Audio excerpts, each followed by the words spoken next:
gente, tudo bem? Estamos mais uma vez abrindo as portas do Saramban, esse podcast sobre literatura coreana. Eu sou a Bruna e hoje a gente vai trazer mais um livro dentro dessa nova temporada que se chama Sentindo e Refletindo sobre o Mundo com a Literatura Coreana.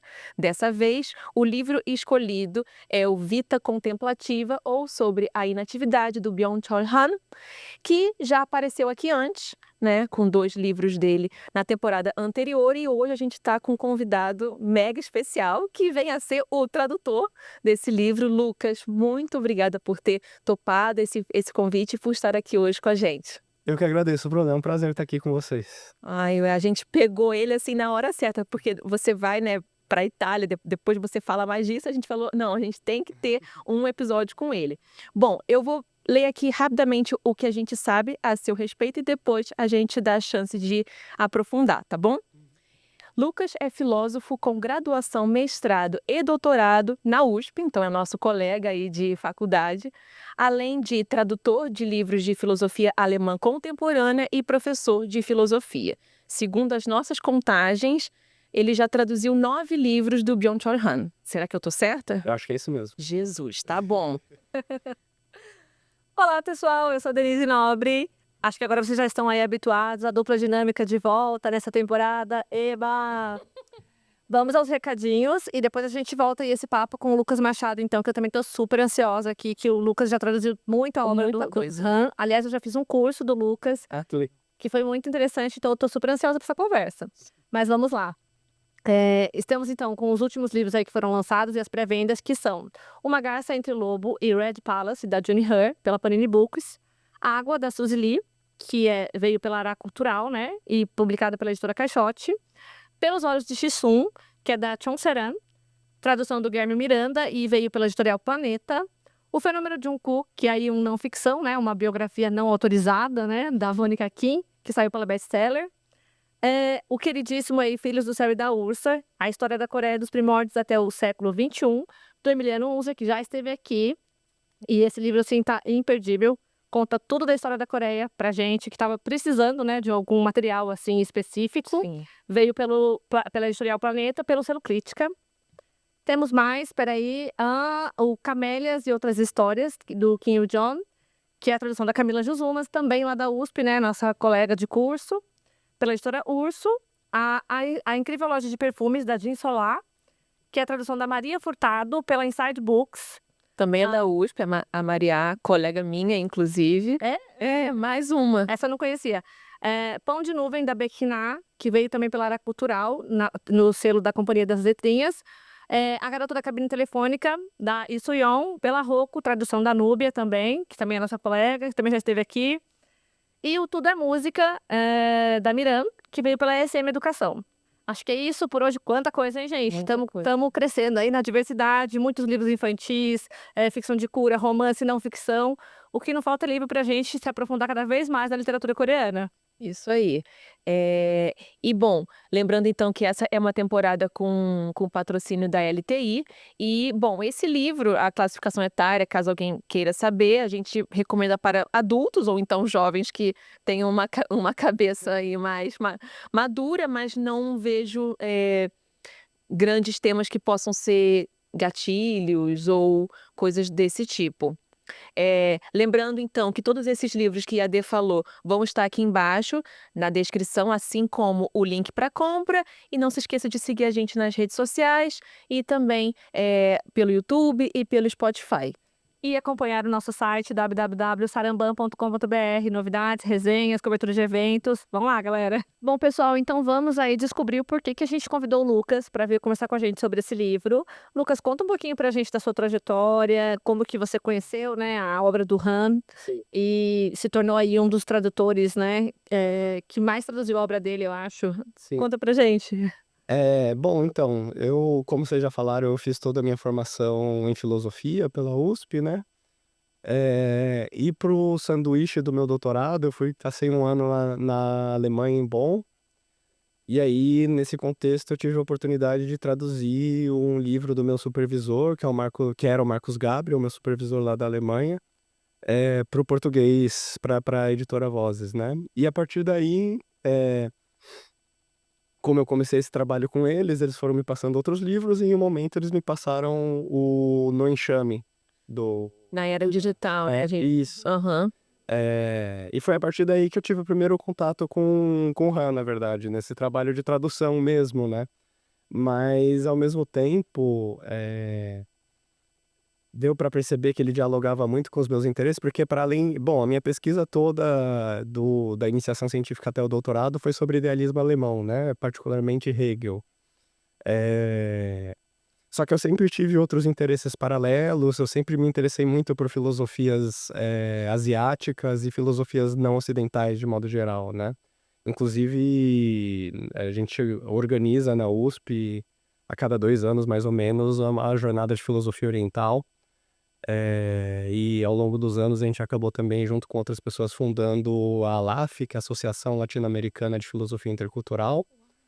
Então, sempre tive muito interesse nesse estudo de outras tradições, particularmente de tradições vinculadas aí ao budismo.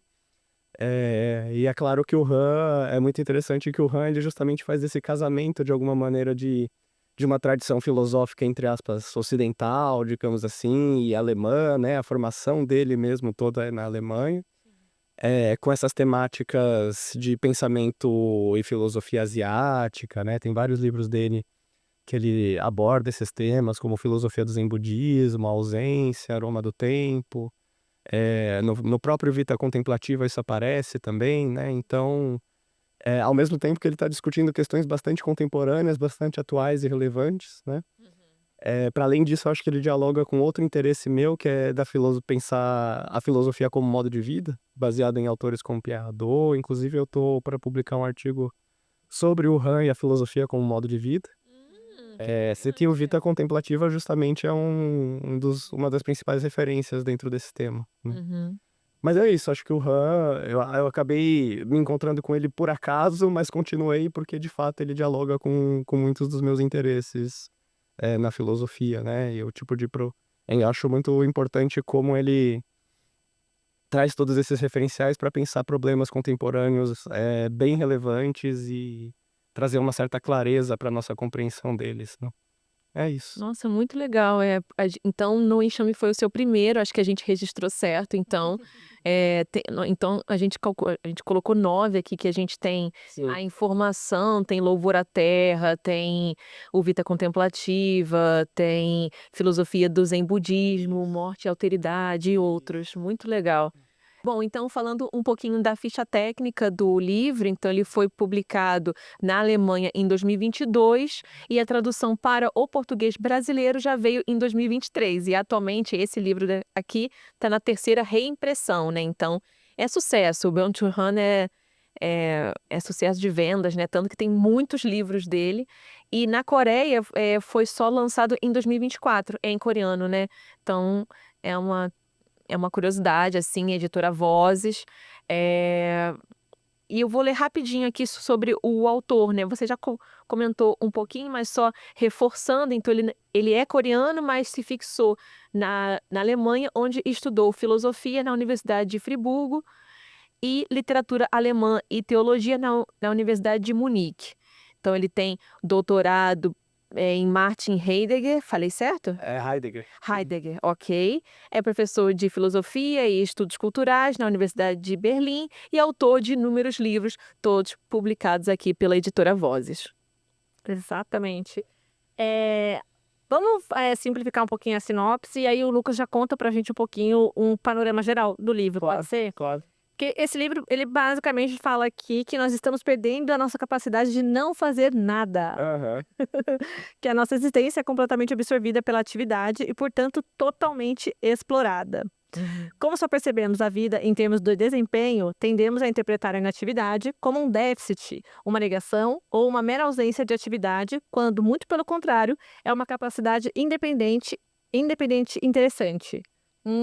A gente falou aqui sobre o Sociedade do Cansaço e Sociedade Paliativa, que fala exatamente o contrário do que a gente tem aqui. Eu lembro que até nesse episódio a Carol terminou falando qual era um possível assim, encaminhamento para a gente desacelerar a Sociedade do Cansaço e tudo. E ela falou, vamos ler Fita Contemplativa. Ótimo.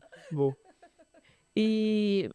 Sim, assim, Ao ler esse livro, eu assino embaixo de tudo, eu fiquei encantada com o modo como ele escreve também, eu já tinha lido A Sociedade do Cansaço também, e é uma abordagem muito diferente, acho que se aproxima muito disso que você falou, que é a filosofia para a vida, né. Sim, sim. Eh, Esse foi o principal aspecto que você percebeu, de diferente na abordagem, na linha filosófica dele?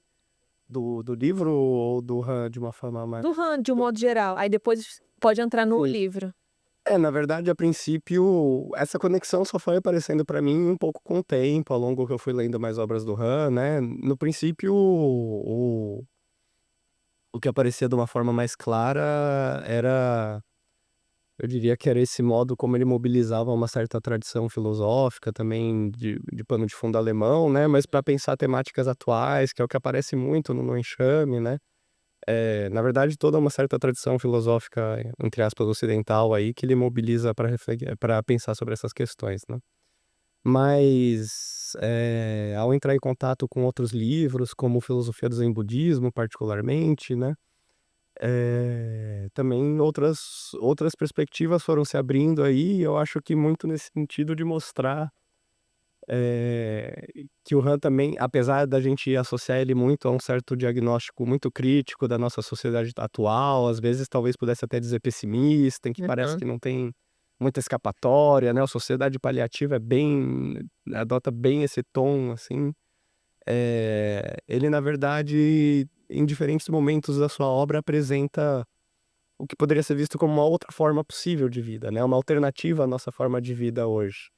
E isso tem um caráter muito, e a maneira com que ele apresenta, eu diria, tem um caráter muito vivo mesmo, né, muito quase intuitivo até, eu diria, né. Parece que ele tá querendo realmente que a gente consiga vislumbrar o que seria estar no mundo de uma outra forma, tanto que Filosofia do Zen Budismo, eu acho um livro muito interessante do ponto de vista do estilo, né, que ele fica, intercalando as reflexões dele sobre o Zen com citações de haikais, assim, e aí que de alguma maneira, assim, se encaixam com aquilo que ele está discutindo naquele momento.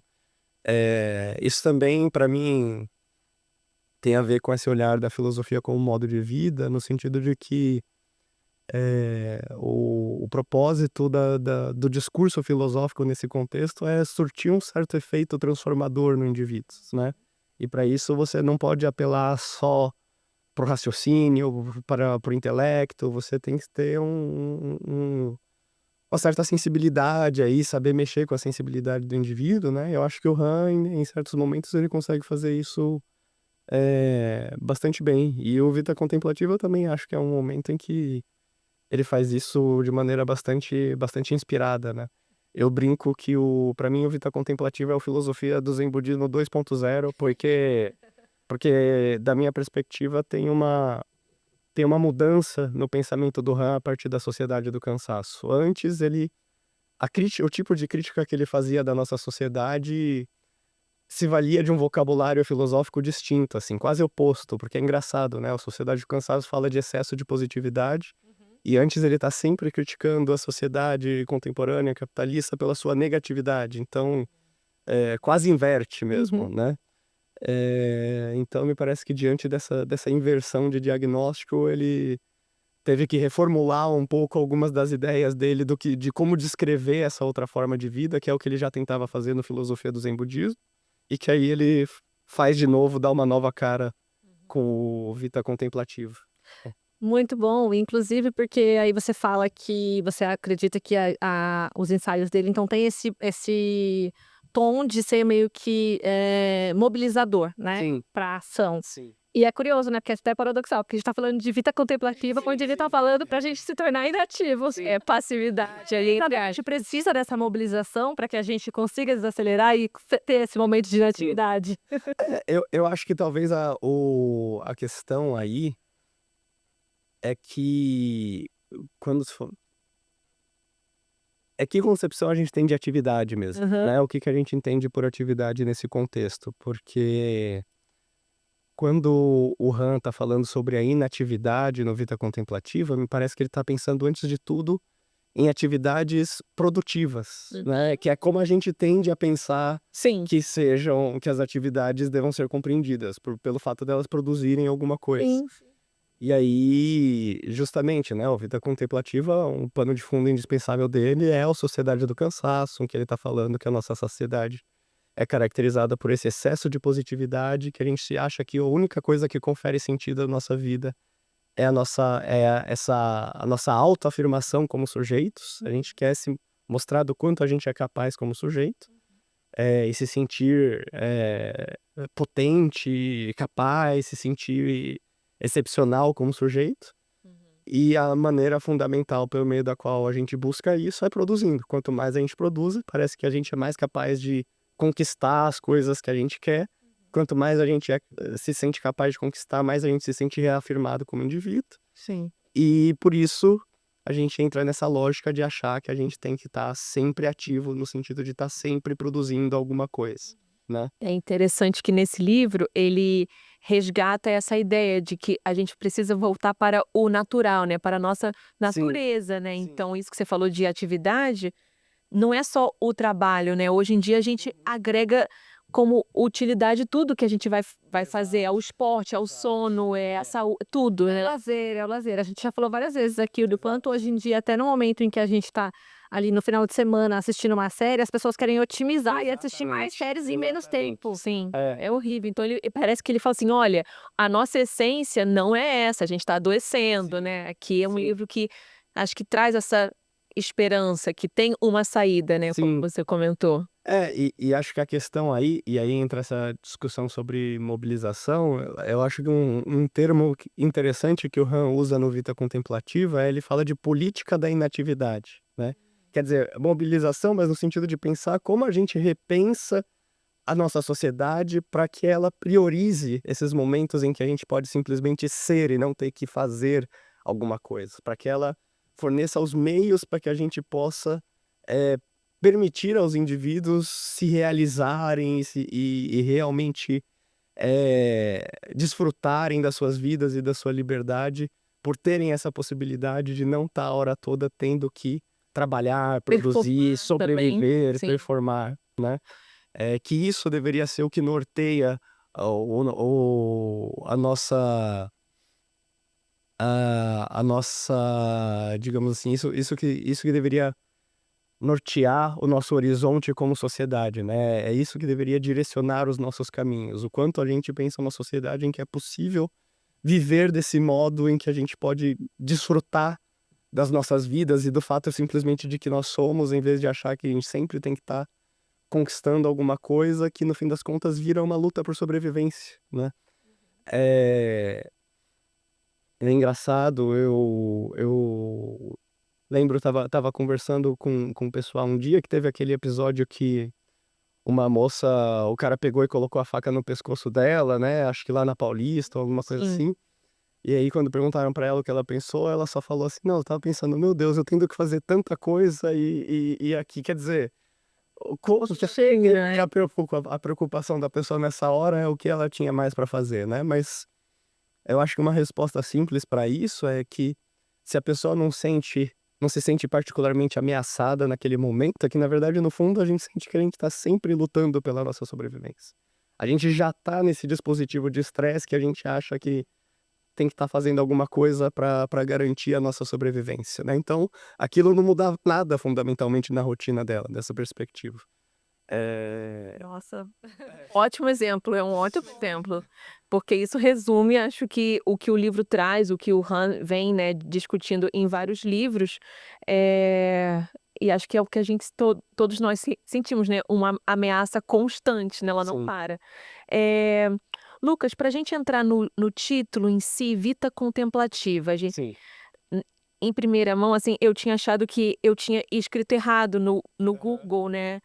Esse é um termo que já é cunhado, assim, na filosofia, já é um termo famoso, clássico. Por que, né, mantiveram dessa forma? Você Olha, sendo muito sincero, eu mantive o termo dessa maneira, porque é um termo em latim que o próprio Han usa no original em alemão, né. Eh baseado no contexto em que o próprio Han usa esse tipo de termo, e ele também menciona isso no Sociedade do Cansaço, por exemplo, né? Me parece que ele pode estar pegando esse termo de um certo contexto de filosofia medieval, porque é um contexto, lá no próprio Sociedade do Cansaço, ele cita um autor que faz uma discussão e uma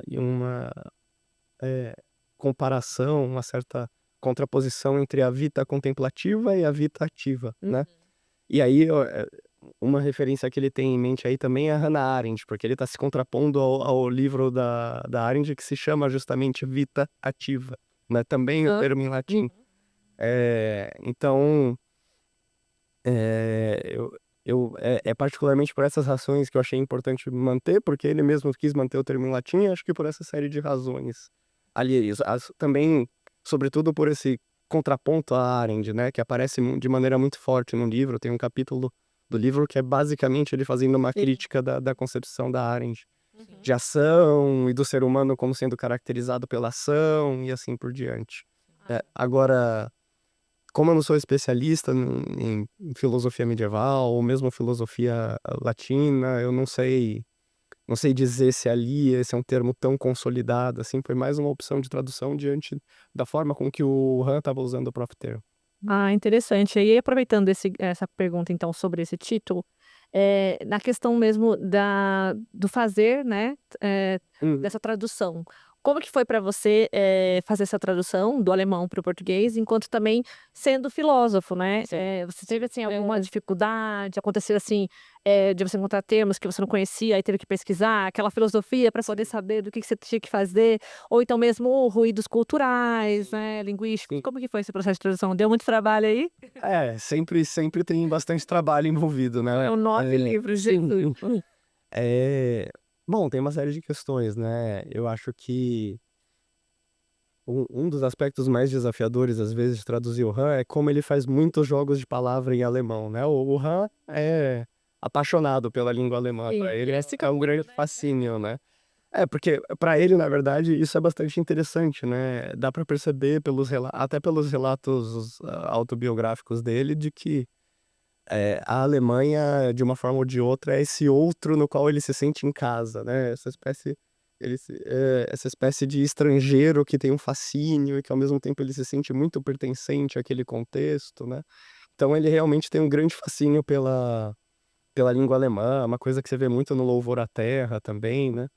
Só que aí, muitas vezes, ele faz jogos de palavra que são extremamente difíceis de traduzir, sobretudo quando, além de tudo, ele tá citando Heidegger, né? Então, Diz. acho que os momentos mais difíceis, muitas vezes, era pensar como lidar com essas traduções do Heidegger, com essas citações que ele fazia, né?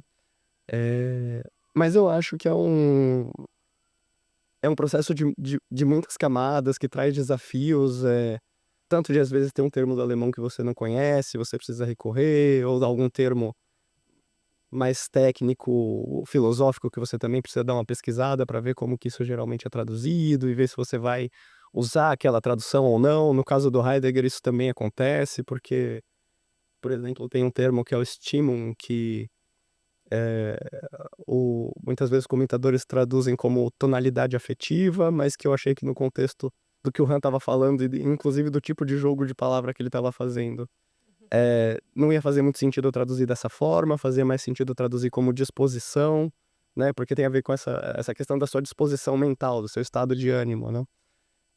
Então isso envolve, às vezes, fazer certas escolhas que tem que levar em conta a maneira com que aquilo aparece no texto e como o autor está se referindo àquilo no texto, né? Porque se eu for só querer pegar uma tradução consagrada que não vai fazer sentido ali, fica uma coisa estranha, né? E por outro lado, tem horas que você precisa também ter em mente as traduções consagradas, ainda mais se ele está falando de um autor especializado, né? Um autor que já tem um histórico, como Hegel ou o próprio Heidegger, né? Envolve muitos fatores. Ao mesmo tempo, eu confesso que uma coisa que me agrada do Han é que, e isso é uma coisa bem particular dele, se a gente for pensar em literatura escrita em alemão, né?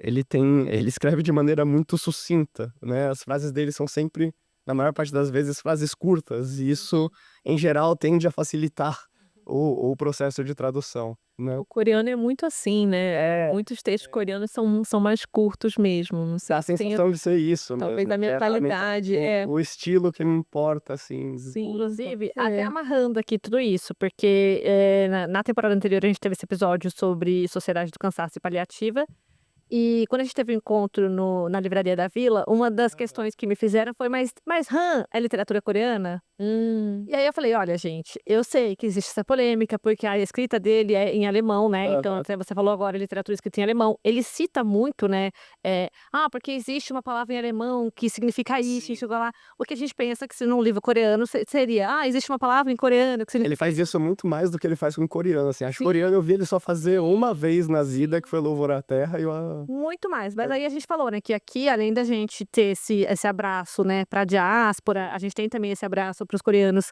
que estão aí vivendo em outros países, até por exemplo o Han, que já está Sim. radicado na Alemanha há mais de 40 anos, mas, exatamente por esse motivo, porque essas questões culturais são intrínsecas aí, Sim, sim. né, e aí ficam até nessa forma de escrever, Com que certeza. escreve de um jeito que deve remeter, né, ali às raízes Sim. dele, né. É, e pra mim, na verdade, é interessante isso, porque isso também tem a ver com essa discussão sobre filosofia intercultural que me interessa, né, porque justamente uma das propostas dessa abordagem tem a ver, bom, primeiro com que você não tratar a filosofia como uma herança exclusivamente ocidental, você reconhecer que há filosofia em outras tradições, em outras culturas, mas também entender que a filosofia já mesmo a filosofia que a gente chama de ocidental, que já é um termo que eu já tenho muitos problemas, ela já é fruto fundamentalmente de um contato entre diferentes culturas, e nenhuma cultura é fechada, isolada em si mesma, e também não dá para se definir pura e simplesmente por um certo conjunto de características que você vai eleger ali como indispensáveis para pertencer àquilo, né. Então, eu acho que o Han, de muitas maneiras, inclusive, pode ser visto como um filósofo intercultural, né, inclusive pela maneira com que ele junta essas referências de tradições filosóficas ocidentais, entre aspas, né, e de um certo repertório que ele tem de cultura, do Extremo Oriente, toda essa discussão sobre Zen, sobre taoísmo, sobre outras coisas que aparecem. E eu não acho que eu particularmente dessa perspectiva, justamente, eu não acho que o quanto algo isso pertence ou não à cultura coreana, deve ser decidido pura e simplesmente em termos de, Isso, escreve em alemão, bom, sim, porque a gente também. né, a cultura é muito mais do que isso, a cultura já é sempre uma mistura. E é muito impalpável Hã, também, assim, você não consegue delimitar muito bem, é o que você falou, sim, ele explora muitas referências, muitas sim, vivências, então a gente também leva isso em consideração, né. sim. Bom, voltando aqui para esse título em si, né, o Vida Contemplativa a gente já entendeu, tem esse contraponto, né, com Aham. Vida Ativa, aí vamos nos debruçar, assim, sobre a ideia de Sim, inatividade, né, sim, que você sim. já tinha começado, né, falando que a Aham. atividade ele entende como tudo que a gente coloca como um trabalho ou uma Sim, utilidade, etcétera. sim. E a inatividade seria o quê então? Então, justamente, né, eh, nesse contexto, e ainda um pouco nessa linha do intercultural, eu acho às vezes que curiosamente uma das melhores maneiras para entender algumas das ideias do Han sobre esse tema, é recorrer ao Krenak. Olha, Porque tem o livro dele que é A Vida Não É Útil, né. E aí qual que é a ideia justamente? Essa ideia de que tudo que é útil em função de alguma outra coisa, então tem valor em função de uma outra coisa que não ela mesma. E o trabalho é útil justamente porque a gente trabalha não porque a gente considera que aquilo que a gente está fazendo ali tem valor em si mesmo, mas pelo seu resultado, né. Eh, mas se a gente então sempre se dedicar ao que é útil, a gente está sempre se dedicando a alguma coisa que não tem valor por si mesmo. E em nenhum momento a gente então está vivendo aquilo que realmente vale a pena. E nesse contexto então, na perspectiva do Krenak, o que que vale a pena? A vida. A vida é inútil porque ela justamente é o fim em si mesma, ela não precisa ter utilidade para nenhuma outra coisa, né. Quando o Han fala de inatividade, eu acho que tem algo muito parecido no sentido de falar: "Veja, quando a gente está trabalhando, quando a gente está se dedicando a alguma atividade produtiva, a gente está sempre procurando alguma coisa distinta do que aquilo que nós estamos vivendo aqui e agora, né? A gente sempre está direcionando o nosso olhar para frente, para alguma outra coisa, para algo que ainda não chegou, algo que ainda não foi realizado. E por isso a gente nunca é. E por isso a gente, na verdade, tem uma carência de ser. É isso que aparece muito aí no Vida Contemplativa. Um dos capítulos se chama, inclusive, Absoluta Falta de Ser, né? E bom, de que maneira você pode sanar essa carência de ser? Só se você não estiver sempre buscando alguma outra coisa que não é aquilo que você vive aqui, que te impede justamente de viver inteiramente aqui e agora, aquilo que você está vivendo, aquilo que você está experimentando, né? Aí nesse contraponto do Han, a gente poderia dizer que se opõe inatividade à atividade como se opõe ser a fazer, nesse caso, né? Não é sobre fazer, é sobre ser. E nesse sentido, para que se possa ser inteiramente no momento, para que a gente possa experimentar as coisas de forma integral e desfrutar plenamente das nossas vidas, né? A gente tem que justamente poder, como que eu posso dizer, se encontrar num estado em que não precisa ser voltado para fora no sentido de buscar alguma outra coisa que não aquilo que a gente está vivendo aqui, né? Porque justamente você está buscando é uma expressão dessa falta, né? Enquanto que nessas atividades em que a gente pode se sentir pleno, pura e simplesmente, ou melhor dizendo, nessas ocupações, nesses momentos, nesses estados em que a gente pode se sentir simplesmente plenamente aqui, né? Isso só. E acho que, curiosamente, como dizer, a gente só pode se sentir plenamente aqui no momento em que a gente é inativo nesse sentido. No momento em que a gente não tá focando no resultado que supostamente viria depois, mas sim focando no fato de se ser aqui, sem ter que atribuir a isso nenhuma finalidade, sem ter que atribuir a isso nenhum resultado, né? Nossa, isso é complexo pra caramba. É bem desafiador pra gente, né? Porque a gente se acostuma a associar o nosso valor e o valor das experiências que a gente vive ao tipo de resultado, de conquista que a gente traz.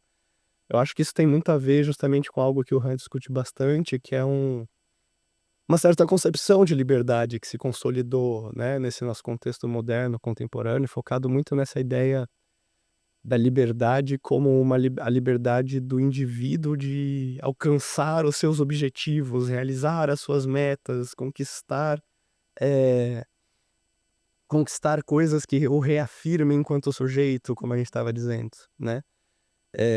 E aí parece justamente que só assim a gente seria livre, né? Só assim nós poderíamos ser de fato livres. Mas é isso que o Han tá querendo fundamentalmente colocar em questão, falar, olha, do ponto de vista da realização, da nossa realização enquanto seres humanos, da gente se sentir realizado com as nossas vidas e sentir realmente, sabe, que a gente, em certo sentido, digamos, usar um termo meio horrível nesse contexto, mas é justamente como outra maneira de pensar, né? A gente só prospera de fato, a gente só prospera como seres humanos a partir do momento em que a gente tem espaço nas nossas vidas para simplesmente ser. E é aí que está o meio de realização verdadeiro da nossa liberdade. Não nessa ilusão de quanto mais eu trabalhar, mais eu vou conquistar e eventualmente isso vai fazer com que eu me sinta realizado. Porque é esse engodo que eu acho que o Han tenta expor em livros como Sociedade do Cansaço, né? Que a gente fica achando que a gente tem que fazer cada vez mais e que dessa maneira a gente vai se sentir livre, realizado, né, satisfeito. Só que isso cada vez mais deixa a gente mais frustrado, porque nada que a gente faça é o bastante, porque o ponto é que a gente sempre pode fazer mais. Portanto, a gente nunca tá de fato contente, a gente nunca tá de fato satisfeito, a gente nunca tá de fato desfrutando daquilo que a gente faz. E o resultado disso, muito antes de ser a gente se sentir pleno, realizado, em paz, satisfeitos como seres humanos, é a gente ter depressão, burnout, exaustão, né? Agora, Lucas, uma dúvida. Assim, em termos mais práticos, eu entendo, eu concordo, falei que esse livro aqui é um bálsamo, né? Maravilhoso. Em termos práticos, assim, você consegue dar algum exemplo? Por exemplo, alguém, que está em um trabalho, sustenta uma família, Sim, mas é aquilo, cava, cava, cava, mas não consegue se sentir pleno, feliz, né, porque ele fala muito também dessa felicidade sim, aliada à inatividade, né. sim. Quais escapes, assim, a gente pode ter para ter esses momentos mais contemplativos? É, eu acho que o Han bom, uma parte do esforço do Vida Contemplativa é também trazer algumas ilustrações de certos, eh, espaços e certas práticas, digamos assim, onde isso poderia ocorrer, né, até do ponto de vista de práticas religiosas, ele fala do sabá, né, no judaísmo, ele fala de outros exemplos, mas eu diria é curioso porque inclusive eu tô atualmente fazendo um projeto que se chama Jornada Vida Contemplativa, que é justamente para tentar discutir sobre isso, né, sobre como, trazer para as pessoas, como de alguma maneira tentar incorporar na nossa vida um outro olhar para além dessa cultura de produtividade, né. Eh, e eu acho que tem diferentes coisas que a gente pode pensar, às vezes muito concretas, muito simples, né, então, por exemplo, conversando com um amigo um dia. Um amigo que tem que trabalhar muitas horas, porque ele dá aula e ainda estuda e não sei o que lá. Mas ele também leu o Han, a gente discutiu algumas coisas, e ele falou: "Não, né, de fato". E a gente tem que levar isso em conta, muitas vezes as condições materiais das pessoas não permitem que elas possam desfrutar de tanto tempo para si mesmas quanto Sim. seria desejável, né. Mas a questão que eu acho é que de uma forma ou de outra, ao mesmo tempo que de fato tem condições materiais que exigem de nós, trabalhar muitas vezes mais do que a gente gostaria ou seja desejável, por outro lado, precisamente por isso também, isso cria um hábito na gente que automatiza a gente achar que a hora toda a gente tem que estar pensando nisso e fazendo alguma coisa, quando esse não é o caso. E acho que o exemplo que o meu amigo deu foi interessante de falar: "Ah, bom, quando tá no ônibus se deslocando de um espaço para outro, por exemplo, esse é o momento que em vez de eu ficar ali já querendo trabalhar ou fazendo alguma coisa ou pensando no que eu vou fazer depois, eu poderia simplesmente estar ali". Né, eu poderia simplesmente estar desfrutando o percurso, apreciando a paisagem, me permitindo ter um tempo para estar com os meus próprios pensamentos, né.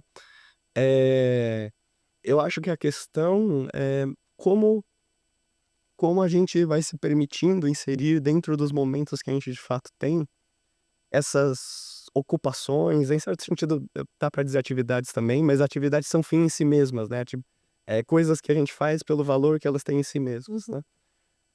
Pensar os momentos que a gente tem para preencher esses espaços com coisas que a gente faça pelo valor que aquilo tem em si mesmo, e não tentando transformar isso em algo que rende de alguma forma. Uhum. Você mesmo trouxe o exemplo da série, né: "Ah, não, preciso assistir o maior número de episódios possível para terminar o maior número de séries".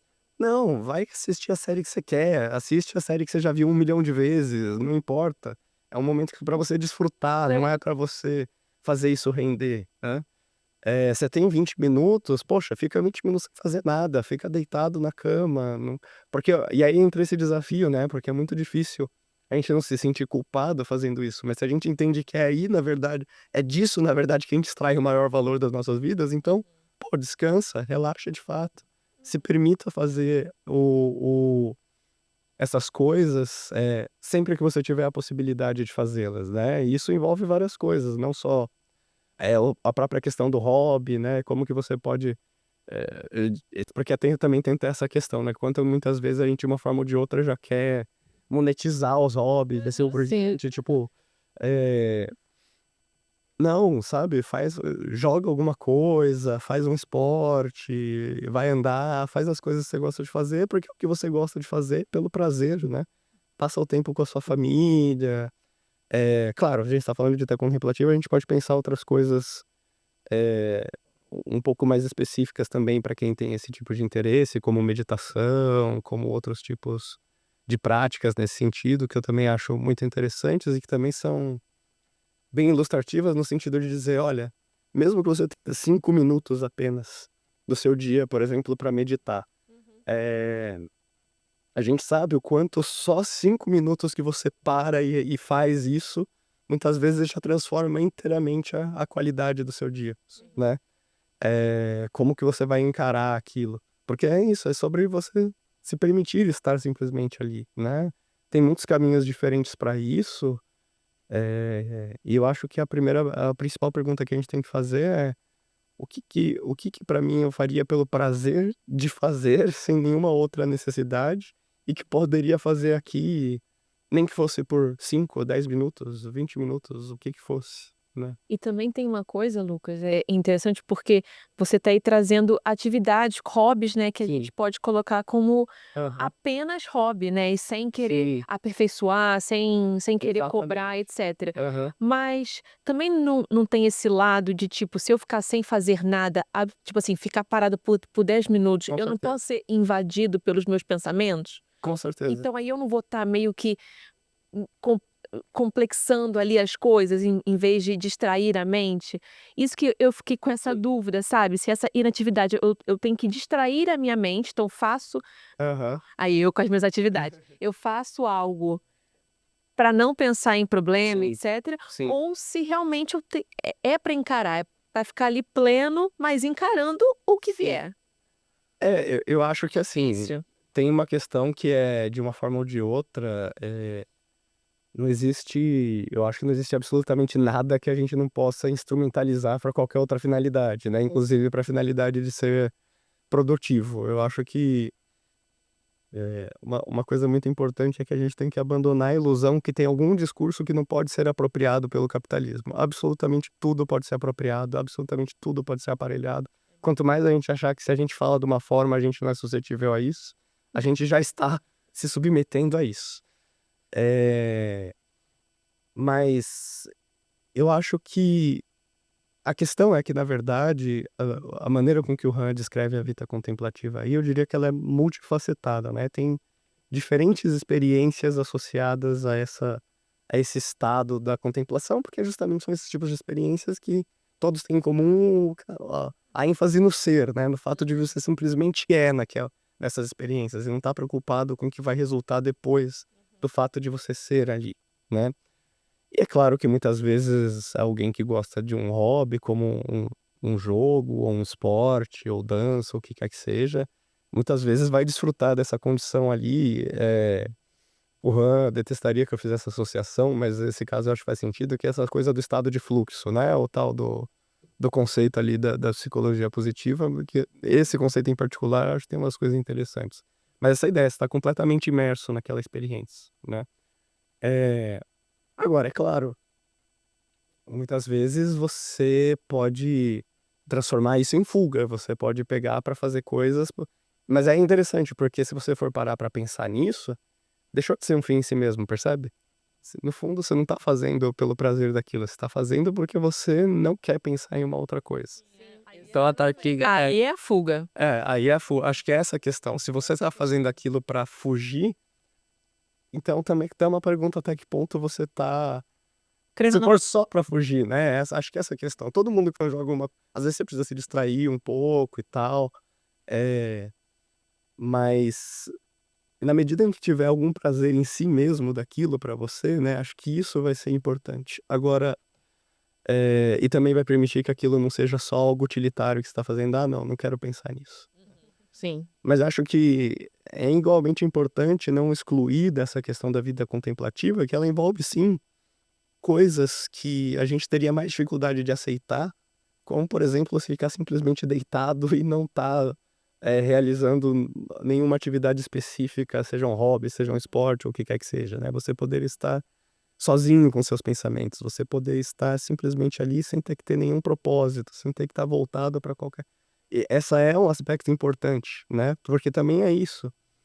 Eh, eu lembro que quando eu fui professor substituto na UFRJ de História da Filosofia, né, e lá eu dei algumas aulas sobre filosofia como modo de vida, justamente. E aí tinha um capítulo em que do livro que eu apresentava para eles, que discutia essa questão sobre, você, essa busca na filosofia de você simplesmente estar completamente presente, né? E aí eu perguntava, falei, o que vocês acham que é uma coisa que a gente faz, que a gente consegue simplesmente focar e estar concentrado aqui agora, né? E era uma pegadinha, porque a resposta que eu queria dizer para eles era nada. Se você não faz nada, você fica ali e de alguma maneira isso muda o seu regime de atenção, muda como você se relaciona com seus próprios pensamentos, com aquilo que você está vivendo naquele momento, né? Tem até a ver com o que o Han fala no Sociedade do Cansaço, essa experiência do tédio, né? Como o tédio é importante, é constitutivo, a gente poder se permitir estar numa situação em que a gente não tem nada particularmente para fazer e a gente pode mergulhar nessa experiência e isso inclusive ser o que permite a gente pensar novas formas de agir, pensar novas formas de ser, né? Eu acho isso, de fato, muito importante. Acho que daí essa ênfase na inatividade que o Han traz, né? Porque, de novo, acho que tem uma questão conceitual aí. Muitas vezes, quando o Han fala de inatividade, eu não necessariamente falaria de inatividade, eu falaria de atividades que são fins em si mesmas e que não tem como objetivo um resultado fora delas. Mas acho que tem uma certa importância, sobretudo no contexto que o Han está falando, de falar de inatividade, nesse sentido de entender que, olha, você não precisa sentir que você está realizando alguma coisa, você não precisa sentir que você está ativo, você não precisa sentir que você está desempenhando. Não é sobre isso. Você também pode não fazer absolutamente nada, você também pode simplesmente descansar. Isso, para mim, tem muito a ver com essa discussão sobre escala de trabalho e escala, né, todo esse debate sobre escala 4x3 que a gente vê. Claro, aqui no Brasil estava do 6.1, 6x1, que já é por si só um absurdo que a gente ainda tem que discutir isso, eu acho, mas nesse contexto da discussão da escala 4x3, muitas vezes o argumento que traz para defender ela é falar, não, porque todos os experimentos que fez, todos os experimentos foram feitos, ou na maior parte deles, como seja, por mais que tenha diminuído a escala de trabalho, não reduziu a produtividade. E por mais que eu entenda uma certa estratégia de usar esse argumento, também é perigoso, porque o ponto é, mas quem disse que a gente tem que manter a produtividade? Por que a gente precisaria manter produtividade? A última coisa que a gente precisa no mundo que a gente está agora é manter a produtividade que a gente tem. Se reduzisse, quem liga se isso está trazendo bem-estar para as pessoas, felicidade para as pessoas, se isso está trazendo o que interessa. Então acho que é por isso que é importante pensar essa questão também de não achar que a gente sempre tem alguma coisa para realizar, a gente poder simplesmente desfrutar o fato de estar aqui sem nenhuma outra razão, né? E até também acho que entra num contraponto que acho que o Han fala bastante também aqui no Fita Contemplativa, sobre a questão da sociedade do espetáculo, né? Porque Sim. muitas vezes é isso. Até esse momento que você vai ter ali de inatividade, de contemplação, às vezes ele tá sendo espetacularizado, Sim, entendeu? sim. Então, isso também é uma coisa que a gente acho que já. Partindo desse ponto de você precisa mostrar isso pra alguém, já é um alertinha de tipo, Sim, olha, isso sim. tá sendo produtivo de alguma forma, isso Sim. tá se encerrando ali, né? Sim. Inclusive, o Han, ele menciona muito em alguns livros, né, como a própria palavra produzir, no francês, no inglês e também, é claro, pra gente no português, né, ela também tem esse sentido de tornar aparente, né, no sentido de você produzir evidências, ou quando uma pessoa está se produzindo para festa ou qualquer coisa do gênero. E, na verdade, uma das principais maneiras de ser produtivo na nossa sociedade hoje, se não a principal, é se produzir, é produzir imagens de si mesmo. Sim. Né? Então, se você está preocupado em fazer aquilo aparecer para alguém, você já está produzindo de alguma forma. Até a questão do tempo livre que a gente tá falando, os próprios hobbies. Sim. Não, eu não vou correr se eu não postar, tá pago. Tá pago.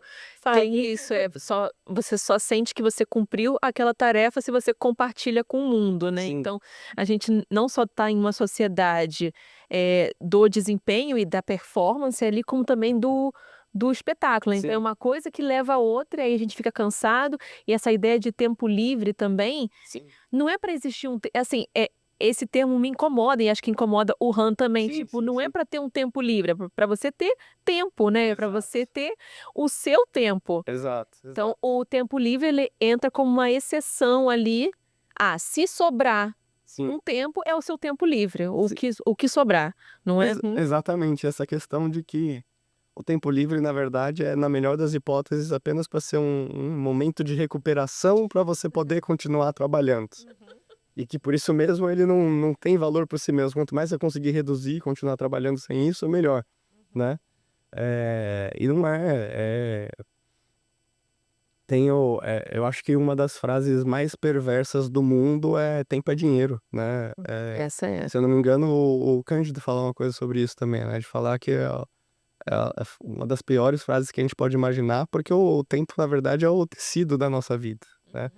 É, e é sobre isso, né? Não por acaso o Han, ele insiste tanto nessa ideia de que a gente tem que viver um outro tempo, uma outra relação com o tempo, que não é sobre acelerar as coisas para produzir mais resultados, mas é de realmente viver no tempo, né? Essa coisa de experimentar inteiramente aquilo que se vive enquanto se vive.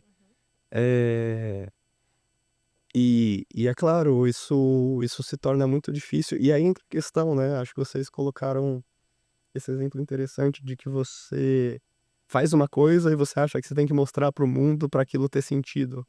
E acho que isso traz uma contraposição muito clara entre ser e aparecer nesse sentido, né? Quer dizer, o quanto a gente deixa de desfrutar o mero fato de ser ali naquele momento, estar vivendo aquilo de alguma forma, porque a gente acha que a gente tem que focar em transformar isso em um resultado que pode ser publicado para os outros e visualizado pelos outros, o que tanto isso importa, né? Sim.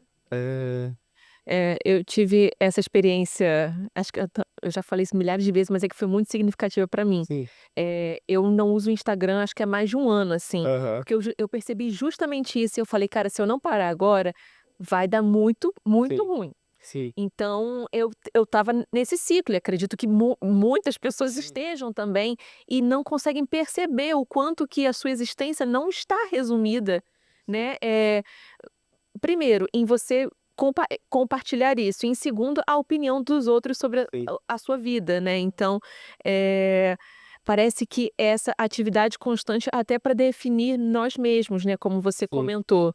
Não, com certeza. E aí isso entra também numa discussão, acho que algumas das coisas que o Han fala em relação a redes sociais em particular, né, que é um tema que ele não aborda tanto no Vida Contemplativa, mas ele fala muito no Enxame, no Infocracia, assim por diante. Acho que dialoga muito com livros de outros autores que eu gosto bastante. Um é o Foco Roubado, do Johann Hari, e o outro é A Máquina do Caos, é Max Fischer, acho que é o nome dele, se eu não me engano. Que eles estão discutindo, entre outras coisas, justamente o surgimento das redes sociais e a maneira com que elas são projetadas de fato para monopolizarem a sua atenção da maneira mais eficaz possível, e por isso da maneira mais manipuladora possível, que você nem percebe que você está sendo manipulado para estar ali, né? Eu gosto muito do exemplo que o Harry traz no livro dele, que é do feed Infinito? o feed infinito, né? Porque essa coisa, ele fala, olha, antes, quando você chegava no fim da página, você tinha que clicar na página seguinte, e esses segundinhos que você tinha ali para fazer essa decisão faziam toda a diferença, porque era o momento que você parava e podia pensar se você queria continuar ali ou não. O feed infinito tirou isso.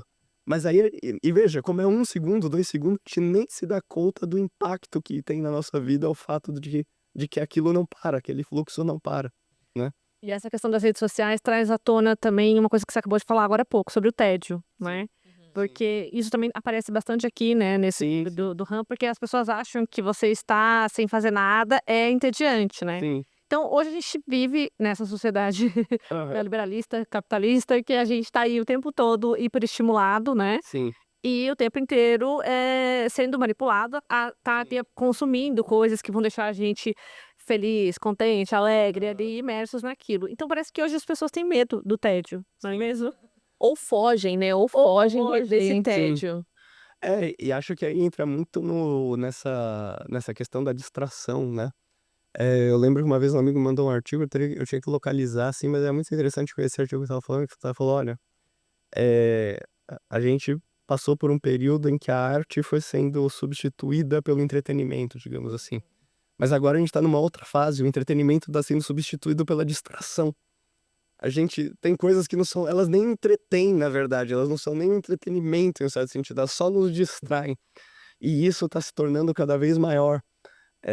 E eu achei realmente bem impactante pensar isso, porque de fato parece que é isso que acontece com as redes sociais. Toda a questão do doom scrolling, né? Você Sim. tá ali passando por um monte de conteúdo que você depois nem sabe o que passou. Não, Porque você você não esquece. viu nenhum deles por completo. Você só Exatamente. rodou pra cima, roda pra cima, roda pra cima. Ou então são alguns inúteis, assim, que servem realmente para te distrair, mas no fim você não sai distraído, você sai ainda mais hiperestimulado, né? Exatamente. Eu, Então, eu lembro de ter visto um meme que era uma coisa do tipo: duas pessoas, uma tá não sei se era uma tela de celular, mesma coisa assim, mas o cara chega e pergunta pra ela: o que você tá fazendo? Tem uma máquina aqui que ele me mostra uns memes e toda vez que eu passo um meme, ele apaga um cigarro na minha pele. Aí ele fala: mas os memes são bons? Não muito. Aí o cara olha e fala: posso usar? Tipo, que forte, que imagem forte. eu achei isso, porque é a questão do vício mesmo, né? A gente tá viciado numa coisa que a gente sente a necessidade de fazer, mas que não é porque a gente sente a necessidade de fazer que faz bem pra gente, né? É uma questão de um condicionamento mesmo. E aí acho que essa questão, nesse aspecto, vida contemplativa, acho que o contraste que está colocando aí é justamente em termos de regime de atenção, né? Porque a gente nas redes sociais, a gente tem essa atenção difusa, que é essa atenção instantaneísta, que a gente não consegue simplesmente parar e focar ali por um período maior, né? E simplesmente focar no que está acontecendo ali de fato. E é justamente isso que é a contemplação, né? Você poder simplesmente estar inteiramente ali focado naquela experiência, sem ficar e podendo se aprofundar nela, né? Como, por exemplo, a própria leitura de um bom livro pode fazer, a própria reflexão filosófica, muitas vezes, mas você realmente, para isso, você precisa de um outro regime de atenção, esse regime contemplativo que não tem por finalidade já extrair alguma coisa imediatamente dali, mas simplesmente poder eh, dar às coisas o seu próprio tempo, que eu acho que é uma temática fundamental para o Han, né? A contemplação é inseparável de você dar às coisas o tempo que elas precisam para serem vividas, para serem compreendidas, para serem experimentadas. Agora, Lucas, você acha que essa nossa fuga aí por esse tédio, nessa também, Aham. a ideia de tédio como a inutilidade, etc., tem mais a ver com o fato da gente não estar conseguindo sustentar, encarar esse tédio global, universal, enfim, Aham. ou a gente tem tantas oportunidades de distrair o cérebro e a gente vai sempre por essa via, porque é uma via que a gente não tinha anos atrás. Não sei se deu para entender. Sim. Eu acho que, se eu entendi bem, eu acho, na verdade, que é um pouco das duas coisas, mas em grande parte também a última, porque, é claro, e aí entra essa questão, essa discussão aparece em diferentes momentos, né? É claro que as redes sociais, elas não, eh, não criaram um ser humano novo, né? Elas não Sim. elas estão ali explorando tendências que a gente já tem presente em nós. Tanto que justamente nesses livros que eu falei, os 2 autores mencionam como muito dos tipos de programação que são utilizados nessas redes sociais, tiveram o seu nascimento, né, do ponto de vista da proposta num laboratório que se chamava Laboratório de Tecnologias Persuasivas da Universidade de Stanford, né, e que tinha essa preocupação justamente de desenvolver tecnologias que de alguma maneira, explorassem, usassem do conhecimento da psicologia humana e assim por diante para produzir determinados comportamentos e assim por diante. Mas para isso tem que estar justamente explorando alguma coisa que já tá ali, que a gente já Exatamente. do psique humano, digamos assim, né. Mas por outro lado, as redes sociais, elas potencializam isso de uma maneira sem precedentes, né. Sim. E aí essa questão da disponibilidade justamente é um problema muito grande. É engraçado que nesse contexto, o próprio Harry no Foucault-Bound, ele fala, né, como que uma das principais maneiras de você lidar com o vício é você administrar a disponibilidade do seu vício, né. Então, se você não tem aquilo à sua disposição fácil, se você tem uma compulsão alimentar e você não tem, um supermercado do lado de casa, se torna mais difícil para você sustentar esse vício.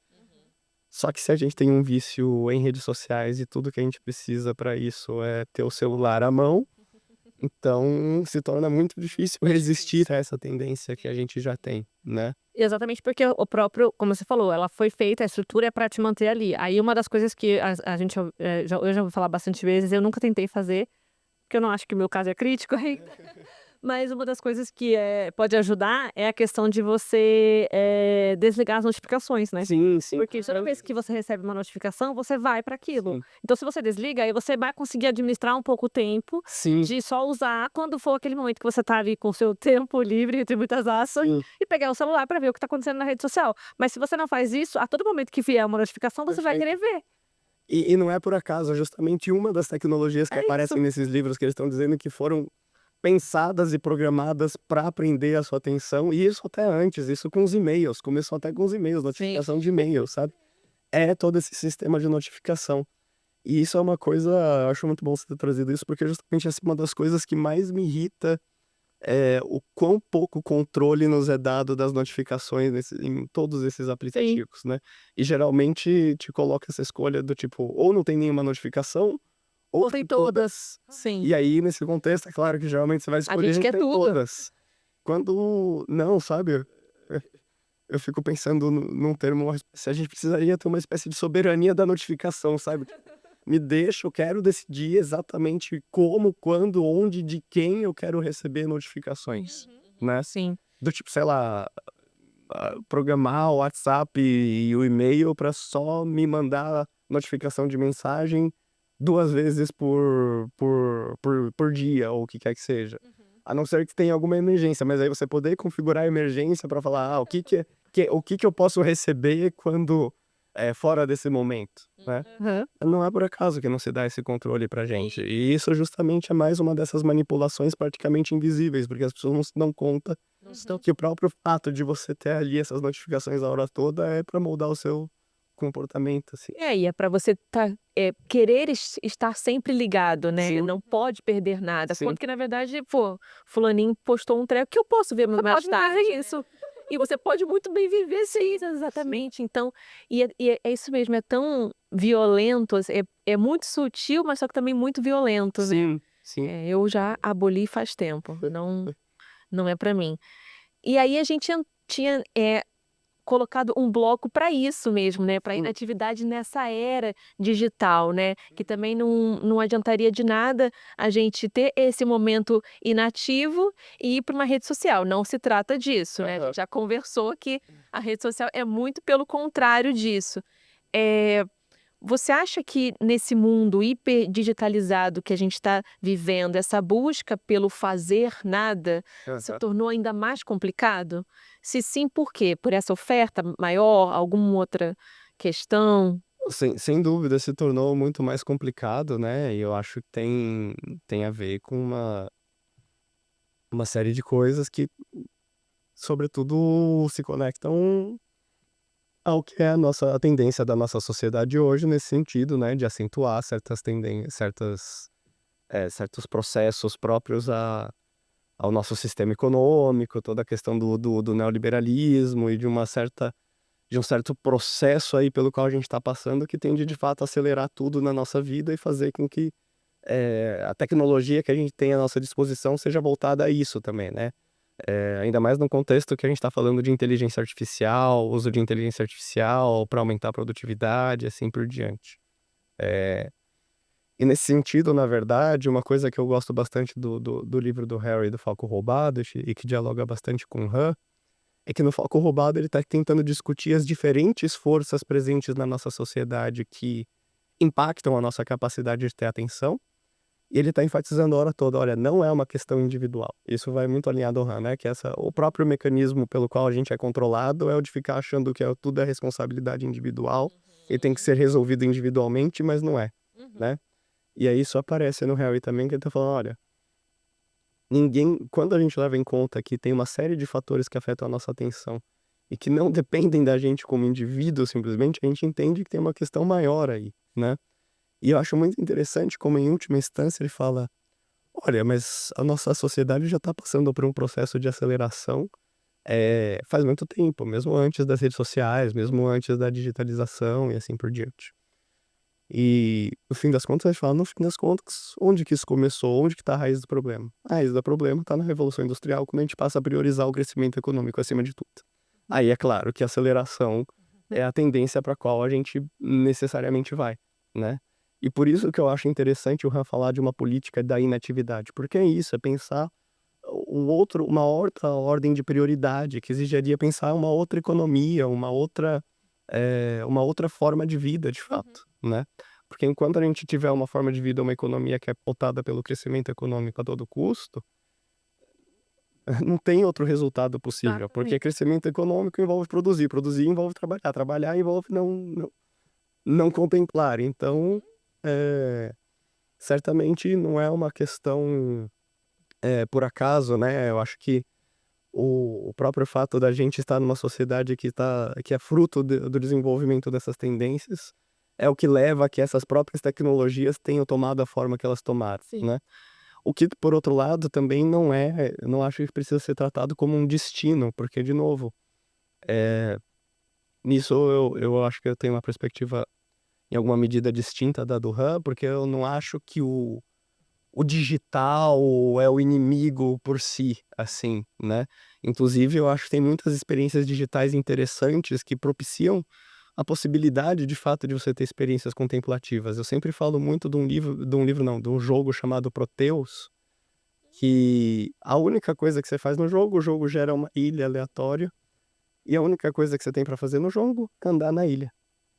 Não tem história, não tem herói para vencer, não tem herói, não tem vilão pra derrotar, não tem nível pra subir, não tem loot pra coletar. É só sobre estar ali, vivendo naquela ilha, experimentando aquelas coisas. Interessante. E eu acho que tem muitos trabalhos nesse sentido dentro da indústria de games independentes, assim por diante, que realmente permitem falar de jogos até contemplativos mesmo, sabe? Mesmo as redes sociais, eu acho que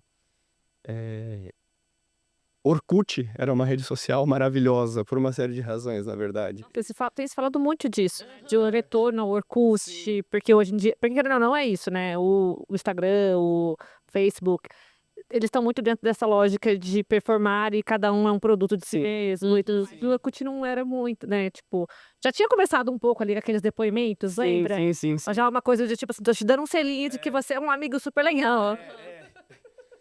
Mas acho que uma grande questão ali do Orkut primeiro que não tinha o algoritmo, não tinha o feed, e era realmente sobre participar das comunidades, né? E aquelas comunidades eram abertas, e muitas vezes aquilo era a sua possibilidade de conhecer outras comunidades e ver o que pessoas que pensam diferente de você estavam falando ali, né? Eh, pra mim, usar o Orkut nesse sentido era muito estimulante, de uma maneira que Facebook, Instagram nunca foram do mesmo modo, né? Então acho que também tem uma questão da gente disputar de fato esses espaços. E aí, acho que para além da questão de ter um debate sobre regulamentação das mídias sociais, também não só ficar nisso, mas pensar que tipo de mídia social a gente quer, como a gente quer que ela funcione, o que a gente quer que ela traga pra gente. Exatamente, esse debate é muito macro, né? Porque vai tanto para o social quanto para o político, econômico. É muito mais do que só falar, "Ai, você precisa arrumar a sua rotina para você ter Exato. tempo livre." Não é isso, né? É. Porque realmente a gente conversou aqui até agora há pouco, durante esse episódio, a gente estava falando também na hora do almoço sobre isso, sobre como, às vezes, enquanto eu lia, também fiquei pensando muito nisso. Várias coisas aqui que eu falava, nossa, poxa, é verdade, faz tanto tempo que eu não faço isso, tudo. Mas a gente tá muito nessa lógica de eu tenho que sobreviver, Sim, né? sim. E aí complica, porque é uma questão que não depende só de você, né? E o Han fala muito Exatamente. disso em toda a obra dele. E eu acho ótimo no livro do Harry também, do Foco Roubado, só que ele traz um exemplo muito concreto que, tipo, olha, quer saber qual que é um dos fatores que afeta na atenção? Poluição. Total. E aí poluição é uma coisa que você resolve como Individualmente. indivíduo, você É. vai prender o ar toda vez que você estiver passando pelo centro de São Paulo, vai prender a Você respiração. tem, por exemplo, a poluição visual, a sonora, é tudo isso. Exatamente. Não é só ambiente, não, é até o que a gente consome pela visão, audição. Ô Lucas, uma hora você estava falando aí sobre, agora há pouco, né, Orkut, esse senso Sim. de comunidade, de interação, Aham. etc. O Han, ele cita uma parte, o Nietzsche, eu queria emendar com essa ideia de relações interpessoais na atualidade. Ele diz, o Nietzsche, né? Ele fala assim: a dificuldade hoje não é mais a de não podermos expressar livremente nossa opinião, mas é de conseguir espaço livre para a solidão e o silêncio nos quais possamos encontrar algo para falar. Forças repressivas não nos impedem mais de manifestar nossa opinião. Pelo contrário, elas até mesmo nos obrigam a tanto. Como é libertador não ter de dizer algo e poder silenciar-se, pois apenas então temos a possibilidade de criar algo cada vez mais raro, algo que realmente vale a pena ser dito. Sim. E aqui eu tinha outra citação que também fala disso.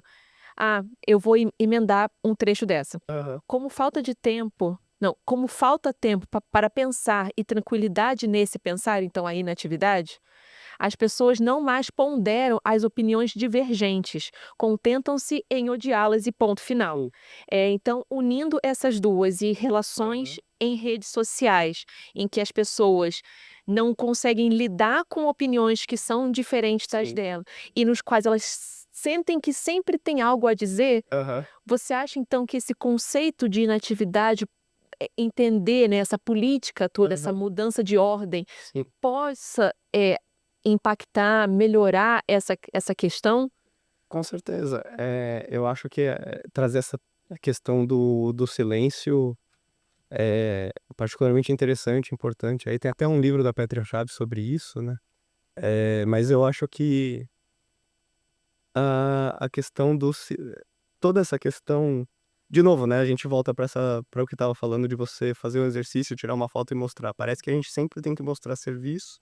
E acho que isso também aparece nessa questão da opinião, que parece que a gente sempre tem que ter algo para dizer sobre tudo. Sim. É, E uma opinião eterna, E você uma não opinião pode eterna, mudar de opinião. exatamente, não pode, né? E isso é muito, muito problemático, de fato, porque. E acho que por uma série de razões aí, né? Primeiro porque, de fato, a gente não tem que saber de tudo. Isso, de novo, isso também é uma mania de desempenho, de achar que a gente tem que, de alguma maneira, ter uma resposta pronta para tudo e a gente não tem, né? Segundo, eu acho que entra essa questão também do quanto, porque a gente tem que performar, a gente não pode errar. Uhum. E aí, justamente, se tem uma opinião, tem que ter ela e sustentar até o fim, não pode repensar, porque a gente não pode passar essa imagem de ser falível, a gente não pode. E mais do que isso, tem um moralismo por trás, assim, né? Que também tem a ver com, no fim das contas, tudo remete ao desempenho, mas aí vira um desempenho moral, né? A gente tem que ser indivíduos moralmente excepcionais, a famosa fada perfeita que nunca errou. É, e por isso mesmo, você tem um moralismo muito grande que qualquer deslize, qualquer maneira de repensar a sua posição já é condenada, né? E aí você tem essas coisas de, tipo, você caçar um tweet que a pessoa fez há não sei quantos anos atrás e de alguma maneira. O que, veja, claro, tem casos e casos, porque claro que às vezes tem pessoas que, de uma forma ou de outra, elas estão sustentando posições parecidas, mas também tem o caso de pessoas que mudam, que repensaram e parece que elas não têm direito a isso, né? E acho que tudo isso ignora justamente o quanto nesse processo a gente já está sendo de novo manipulado pelos mecanismos das redes sociais. Porque e isso é uma coisa que aparece muito nesse livro do Max Fischer, da Máquina do Caos, né? Porque, em última instância, o que os algoritmos descobriram é que o tipo de conteúdo com que as pessoas se engajam mais é o conteúdo de indignação moral. Em que tem um tema moral e que você expressa alguma emoção sobre isso. Tipo, que raiva que fizeram tal coisa em tal lugar. E é isso que gera mais engajamento. É por isso, com esse tipo de conteúdo, que a gente tem mais contato nas redes sociais. E a consequência disso é que a gente se acostuma a ficar cada vez mais moralista e cada vez mais emocional. E isso... Interessante. E aí a gente acha que ao fazer isso a gente tá sendo super militante, super político, e não estamos. A gente está só Reproduzindo. produzindo eles inteiramente querem. a lógica da rede social de uma maneira que não traz de fato nenhuma transformação, de nenhuma maneira que não fortalece de fato uma luta por qualquer mudança. A gente só tá perdendo tempo sendo moralista. Aham. É, É bem isso. Então, com certeza, eu acho que tem uma questão aí de compreender que a gente também não precisa ter tudo para falar sobre tudo, e também o que a gente fala, eu acho mais do que isso, não precisa estar sempre exposto ao público. Acho que o grande problema, um dos grandes problemas de rede social é que todo mundo virou figura pública, é uma loucura, assim. Todo mundo é submetido ao mesmo escrutínio em tudo que fala do que as figuras públicas já eram submetidas. E aí, justamente, a possibilidade de errar, de você reparar um erro, isso fica completamente comprometido, né? Eu acho que cada vez mais talvez fosse interessante a gente ir cultivando um hábito de conversar com as pessoas no privado, né? Por que que a gente não pode conversar sobre certas coisas na tal DM, né? Ou naquilo que não é publicado, naquilo que não é exposto, ou no é claro, Ou outro até jeito... fora das redes. Mas eu acho que é importante também pensar em um outro uso das redes que a gente possa fazer, de pegar e falar, usar a parte que não é pública justamente para Talvez pra isso. isso, exatamente. né? A gente falou sobre isso até no episódio com a Cata, né? Ela comentou exatamente isso, que hoje em dia é complicado porque o fato de você não falar, você tá errado. Porque Sim. você tem que ter uma opinião Sim. sobre tudo. E a gente entra também nisso que o Han fala aqui no Vita Contemplativa, que é você fazer algo que você não precisa mostrar para os outros, e você pode ter uma opinião que você não precisa extravasar. Sim, Ela continua sendo sua. Ponto. sim. E muita gente não usa, desculpa, Imagina. muita gente não usa esse recurso, né, de privado, porque a graça toda também tá em você. Exatamente. Ter esse espetáculo ali, né, visualizar ali a treta acontecendo, você ali alimentando, né? Então, olha que fluxo complexo, né? Esse ciclo complexo. Incrível. Lucas, o papo foi maravilhoso. A gente, assim, tá se encaminhando aqui pro final, porque o tempo já tá indo. Já Mas, assim, Vida Contemplativa traz realmente essa esperança, vamos dizer assim, né, de possibilidades. Nem tudo está perdido, nem tudo é lá aquele pessimismo, a sociedade do cansaço. Que nem você falou, como você falou, é difícil a gente viver aqui, né, porque tudo pode ser manipulável e tudo pode se tornar um produto, mas a gente pode sim tentar, né, se mobilizar e tentar encontrar aí caminhos, né, mais saudáveis, mais contemplativos. Com certeza. E pensar maneiras coletivas de fazer isso também, né? Acho que esse é um ponto importante. Isso. Bom, você já deu aí várias dicas de livros, pensamentos, etc. Tem, por exemplo, algum filme ou série que também se relacione com esse diálogo que a gente está tendo aqui, que você gosta? Eu acho... Bom, tem o próprio documentário do Han sobre a Sim. sociedade do cansaço, né? Mas um filme relativamente recente que acho que dialoga muito com o Han e a visão que ele tem sobre a vida contemplativa é o Dias Perfeitos, do Guilherme Glasgow. No ponto, exatamente. Pra mim, aquela figura é a figura pro Han por excelência da pessoa que vive dessa forma. Mas Vita Contemplativa. É ele, muito, verdade. Fechou com chave de ouro. Mas também tem muito O Sabor da Vida, da Naomi Kawase. Não esse mais recente, porque recentemente saiu um outro filme chamado Sabor da Vida, que acho que é 2023, mas tem um mais antigo que é O Sabor da Vida, da Naomi Kawase. É muito bom, eu recomendo também. Isso eu não conhecia. Tô buscar esse.